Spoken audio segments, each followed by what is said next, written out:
Okay guys, alam nyo ba na may epekto yung personal preference natin kung paano tayo mag-save ng pera? Ang ibig ko sabihin dito is that meron kasing mga tao na number-oriented and then meron din namang tao na visual-oriented. Ang ibig sabihin nito is that yung ibang tao na number-oriented, pag nakita lang yung numbers, mas namomotivate sila. At the same time, may ibang tao naman na visually-oriented sila wherein, yung iba, diba, pag nagpe-present ka, mas na-appreciate nila yung mga graphs, charts, etc. Ganon din naman sa pagsasave. Meron mga tao na kailangan na na-visualize nila yung goal nila para lalo silang ma-motivate para mag-save. So, in this video, pag-uusapan natin ang 5 online and digital banks na titingnan natin kung mas mamomotivate ba kayo just seeing the numbers or magkakaroon kayo ng additional motivation kung nako-customize nyo siya na nakikita nyo yung goal nyo. So samahan nyo ko, pag-usapan natin yan. Sit back and let's discuss coming right up.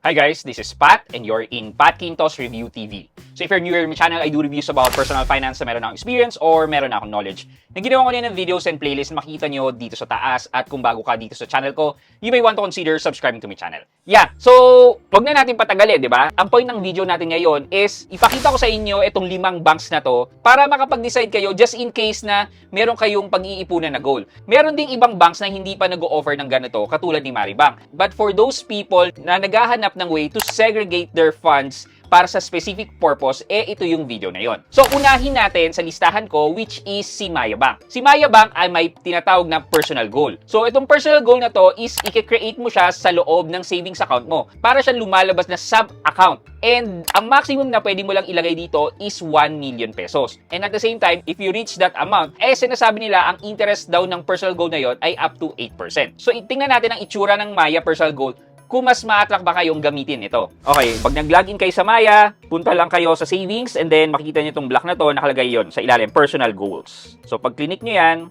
meron dito sa ilalim, personal goals na nakalagay na up to 8% per annum ang interest. So in terms of customization, which is, ito na nga yung sinasabi ko na pag visual-oriented kang tao, is mas gusto mo na nakikita mo yung goal mo. So dito, ayan, ito lang yung available na customization niya, select a mood. Basically, predefined yung mga picture na pwede nating ilagay dito sa goal natin. Apart from the picture, pwede kang mag-set ng pangalan, which is yan. And then, just select the due date, and then the goal amount, let's say 100,000 for an emergency. And then, click natin continue. Yan. Basically, na-create na siya. And ito po ang itsura ng dashboard ng goal natin na for emergency. Since iba't iba tayo ng preference, I'm not sure kung mas okay sa inyo to na nakikita nyo lang yung number or dapat ba nako-customize para ma-visualize nyo yung goal nyo. Next on our list naman ay si Tonic Digital Bank. Si Tonic Digital Bank ay ang first neobank dito sa Pilipinas. Currently, mababa po ang savings nila. Nasa around 1% lang po yata ang binibigay nilang interest. However, matutuwa naman po kayo dito kasi ang personal stash nila or yung tinatawag nga nating personal goal,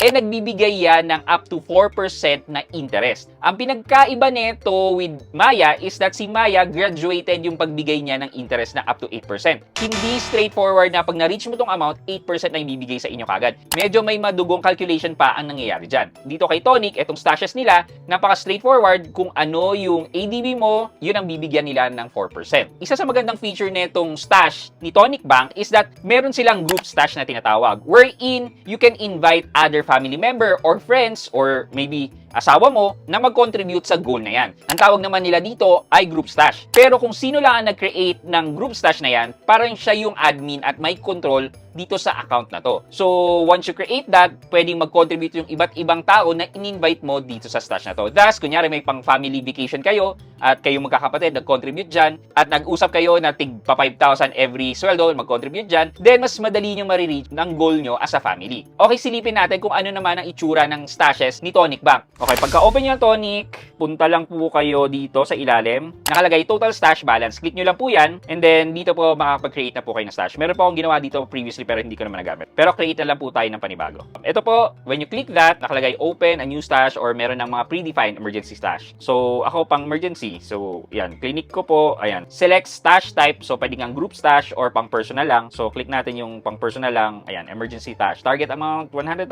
Ayan. Pag nailagay na po natin yung 100,000, mag-a-ask naman po kung magkano ang initial savings na ilalagay natin. Let's say 1 peso lang po. And then, ayan po, summary, then click natin yung create. Pag na-create na po siya, pwede na natin i-try na i-customize itong stash na to. Pupunta po tayo sa manage, click natin po yung modify. Makikita po natin dyan, ito yung kanina, yung picture ng stash, meron yung nakalagay na logo ng camera. And kapag click po natin yan, ayan, pwede po tayo mamili at mag-attach ng picture. Ayan, kung makikita nyo po, yung stash ko po ngayon ay customized na sa gusto kong picture or sa nilulook forward kong picture. In terms of interface and visualization, medyo okay na rin naman. Let's move on sa pangatlo, which is si OwnBank. Si OwnBank, medyo naglaylo na siya from the limelight ng mga digital banks. Pero, nag-work pa rin naman to. I just don't know kung makakapag-create pa kayo ng panibagong account dito, as I know na nagkakaroon sila ng delay in approving for new account. Kasi as far as I know, na-meet na daw nila yung number of depositors na target nila. So, just try at your own risk. I don't know. But sa mga meron na, magagawa nyo to, which is si OwnWish. Okay, si OwnWish naman, ang interest na pinoprovide niya po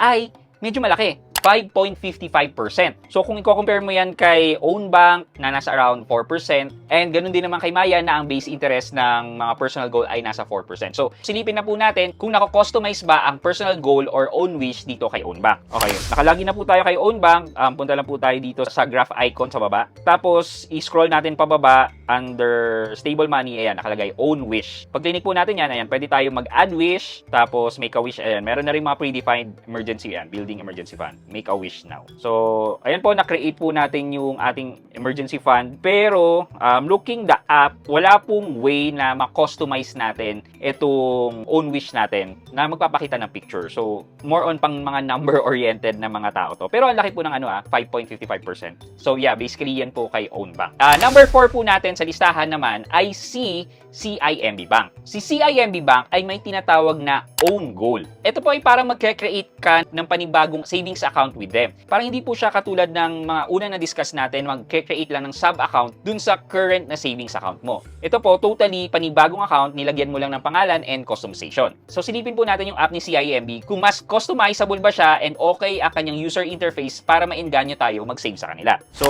when you log in, nakalagay naman po dyan kagad, own my goals. So, start your saving goals today. Own my goals, tapos meron sa baba, ayan, choose from this high interest savings product. Basically, yan yung mga open account pag na-create tayo ng goal. So, click natin new savings goal. Yan. Open a new deposit account. So, may terms and condition. Basahin nyo na po, i-check, and then acknowledge. Ito po, merong theme na tinatawag. So, pwede kang mamimili pang new gadget, next holiday. Yeah, try na lang po natin ito, my new gadget. Tapos, ito po, basically, ang pwede mo siyang i-customize ng color. Tapos, yeah, ayan po yung mga emoji niya. Which is, hanggang dyan lang po. Yan lang po yung available. Tapos, pwede mong pangalanan, ayan. Tapos, yan, target amount, 100,000. And then, dates. Tapos, ayan, set yung frequency. May auto-save din po siya. Kukuha siya ng pera dun sa existing na account number nyo. Tapos, ayan, i-create na po natin siya. Congratulations! Ito daw yung emergency account, which is an app save account. Basically, yan po, emergency. Parang itsura po siya ng own wish and then tonic.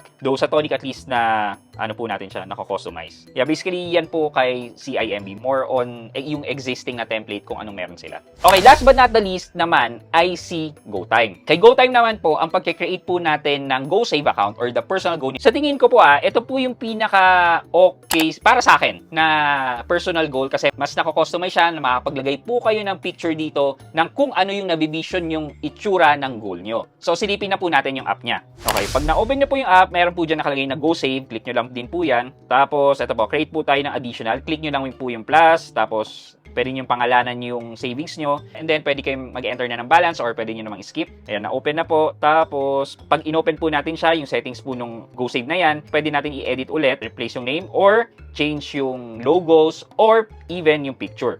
So, yan. Try natin mukha ko ngayon, di ba? Yung nakakatakot kong mukha. Yeah, so basically, ayan, na-create na po natin. So, yun nga, medyo mga i-envision mo yung sarili mo dito na ito yung personal goal mo, mas mamomotivate ka pa mag-ipon. At the same time na nakikita mo yung mga numbers, helpful din talaga yung may ganitong nako-customize na mga picture. Yeah, but don't get me wrong guys, 'di ba? Sabi ko nga sa simula kanina, merong mga tao na okay na mo-motivate sila by just seeing the numbers. And meron din naman tao na visual-oriented na tao na mas na-motivate na nakikita yung mga pictures. So, for our question of the day, babalik ko po sa inyo yung tanong, after nating ma-discuss itong 5 mga banks na to, So, kayo ba ay visual-oriented na tao na mas gusto nyo na customize ang mga personal goals nyo? Or okay nang makita nyo lang yung number na motivate na rin kayo? Well, let me know sa comment section sa baba for our monthly giveaway. Yun lamang po for today's video, but before we end this video, mag-shoutout po muna tayo at shoutout kay Palawan Real Estate Offers at Palawan Real Estate Offers. Ang sabi po niya, good evening Idol Pat Quinto, pa-shoutout po. Watching from Puerto Princesa City, Palawan. Thank you. Kay Palawan Real Estate Offers, shoutout po sa inyo, and thank you so much po for continuously watching and supporting my channel. Maraming salamat po. I hope you like this video, leave a thumbs up, and if not, wala nang problema dyan, but continue to support me by subscribing to my channel by clicking the subscribe button and also the bell button to subscribe para makareceive kayo ng latest notification sa lahat ng upload ko. Again guys, this is Pat Quinto, and you're in Pat Quinto's Review TV. Bye-bye!